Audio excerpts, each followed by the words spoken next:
بے شک اللہ ہی آسمانوں اور زمین کی پوشیدہ باتوں کا جاننے والا ہے، وہ تو دلوں کے بھیدوں تک سے واقف ہے۔ وہی تو ہے جس نے تم کو زمین میں پہلے لوگوں کا جانشین بنایا، اب جس نے کفر کیا اس کے کفر کا ضرر اسی کو ہے، اور کافروں کے لیے ان کے کفر سے پروردگار کے ہاں ناخوشی ہی بڑھتی ہے، اور کافروں کو ان کا کفر نقصان میں اضافہ ہی کرتا ہے۔ بھلا تم نے اپنے شریکوں کو دیکھا جن کو تم اللہ کے سوا پکارتے ہو؟ مجھے دکھاؤ کہ انہوں نے زمین میں سے کون سی چیز پیدا کی ہے، یا کیا آسمانوں میں ان کی شرکت ہے، یا ہم نے ان کو کوئی کتاب دی ہے جس کی وہ سند رکھتے ہوں؟ ان میں سے کوئی بات بھی نہیں، بلکہ ظالم جو ایک دوسرے کو وعدہ دیتے ہیں محض فریب ہے۔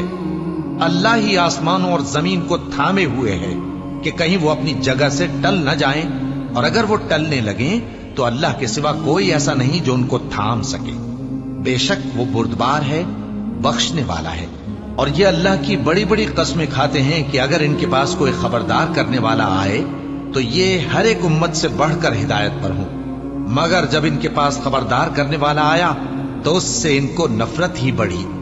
یعنی انہوں نے ملک میں غرور کرنا اور بری چال چلنا اختیار کیا، اور بری چال کا وبال اس کے چلنے والے ہی پر پڑتا ہے۔ یہ تو پہلے لوگوں کی روش کے سوا اور کسی چیز کے منتظر نہیں، سو تم اللہ کی عادت میں ہرگز تبدیلی نہ پاؤ گے اور نہ اللہ کے طریقے میں کوئی تغیر دیکھو گے۔ کیا انہوں نے زمین میں سیر نہیں کی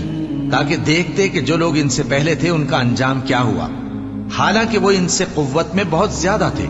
اور اللہ ایسا نہیں کہ آسمانوں اور زمین میں کوئی چیز اس کو عاجز کر سکے، وہ علم والا ہے، قدرت والا ہے۔ اور اگر اللہ لوگوں کو ان کے اعمال کے سبب پکڑنے لگتا تو روئے زمین پر ایک بھی چلنے پھرنے والے کو نہ چھوڑتا، لیکن وہ ان کو ایک وقت مقرر تک مہلت دیے جاتا ہے، سو جب ان کا وقت آ جائے گا تو ان کے اعمال کا بدلہ دے گا، کیونکہ اللہ اپنے بندوں کو دیکھ رہا ہے۔